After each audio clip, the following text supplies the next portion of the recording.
before you go into this program, I'm going to give you 5 warm-up videos for those of you who are not yet as familiar with my body of work. If you have read my book, The Code of the Extraordinary Mind, you can skip these next 5 videos. If you haven't, these 5 videos are essential for you to get the best out of the Becoming Extraordinary program. Now, you can watch these 5 videos together. You do not have to break them into day by day. However, if you are a busy individual, feel free to watch one every day in your designated 20 minutes a day of Mind Valley time. One of the most essential ideas to understand my body of work is the concept of the culturescape. So let me tell you what this is. In my first book, The Code of the Extraordinary Mind, I talk about the idea that human beings live in 2 different worlds. We have the physical world. In the physical world, we know that this is a glass and it's filled with water. This is absolute truth. It is true for all people, for all cultures. This is glass, it's filled with water.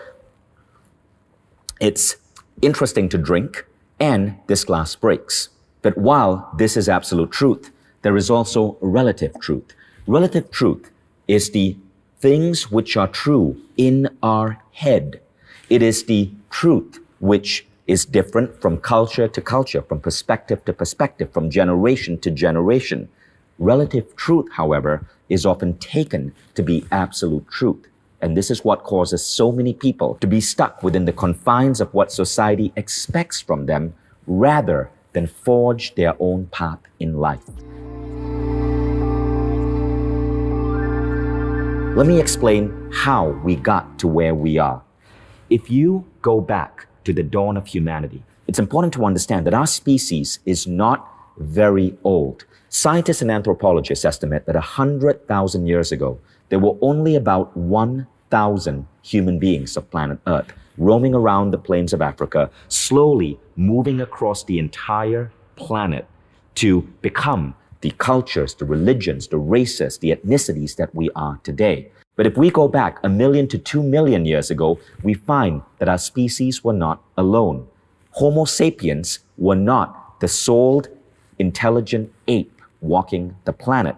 There were at least, according to historian Yuval Harari, 5 other types of intelligent apes. There was Homo neanderthalis, Homo erectus, Homo floresiensis, Homo habilis. All of these were intelligent apes who could walk relatively upright, who had learned to come down from trees and had learned to use basic tools. But Homo sapiens came to dominate. Now, Yuval Harari, in his classic book Sapiens, asks the question, why? And what he says happens is that our brains evolved the development of language. Language gave us a superpower.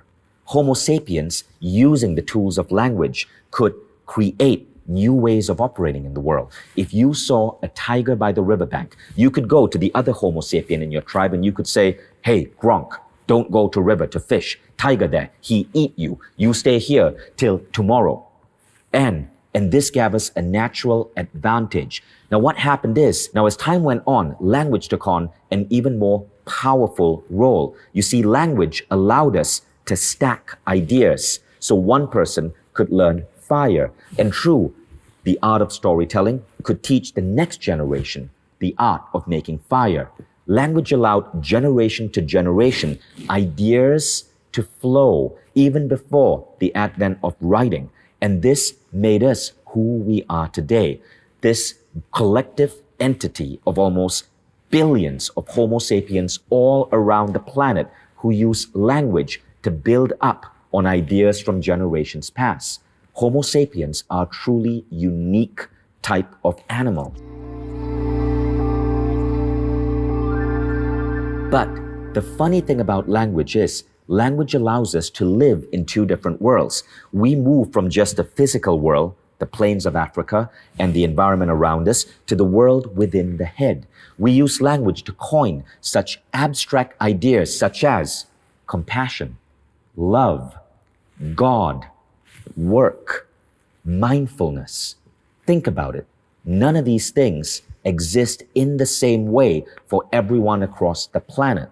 They exist in our head as mental constructs defined by language.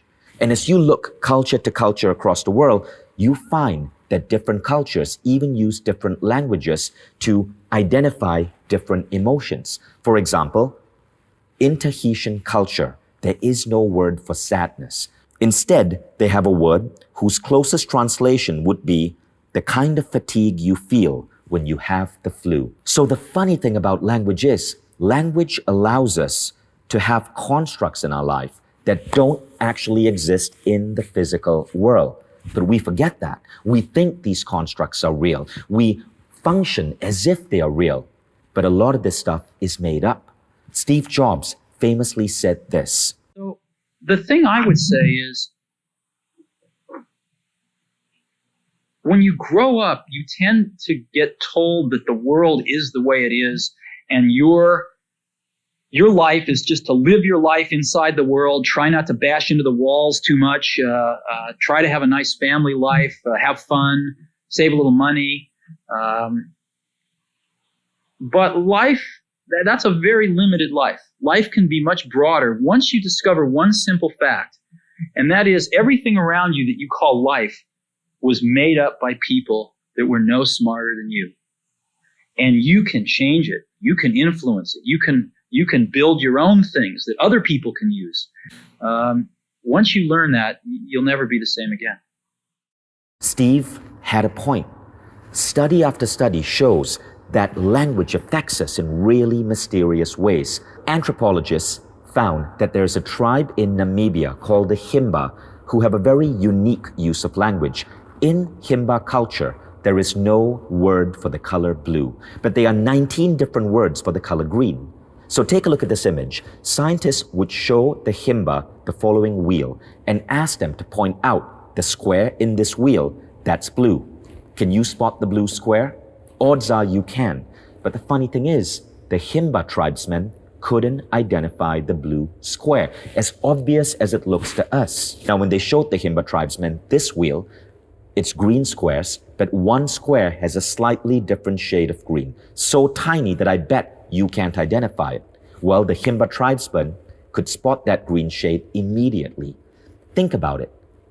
With no word for the color blue, they couldn't see such an obvious thing that is so apparent to the rest of us. But here's where it gets really mysterious. Historians are looking at this phenomenon, and they are now beginning to ask if blue actually existed in ancient cultures. If you read Homer's Iliad, you will find that the sea is not described as blue. It is described as the wine red sea. If you look at ancient Chinese texts, there is no mention of the color blue. The color blue is a relatively recent phenomenon. But now, all of us can see blue. But even amongst modern cultures, cultures that have different words for blue perceive it differently. If you speak Russian, you will know that in the Russian language, there are two words for blue. I can't say those words, and I'm not even going to try, but as a result of having two different words for the color blue, Russian speakers are roughly 5% better at identifying shades of blue than English speakers. This leads to a fascinating question. Can you see something if you don't have a word for it? And a related question, if you create a word for something, do you now see it better? So what I try to do in the way I teach is to help us deconstruct words that might be restricting us and help us see new words that empower us. So all of us are living in what I call the culturescape. The culturescape is that tangled web of words, of rituals, of beliefs, of culture that tell us how to function.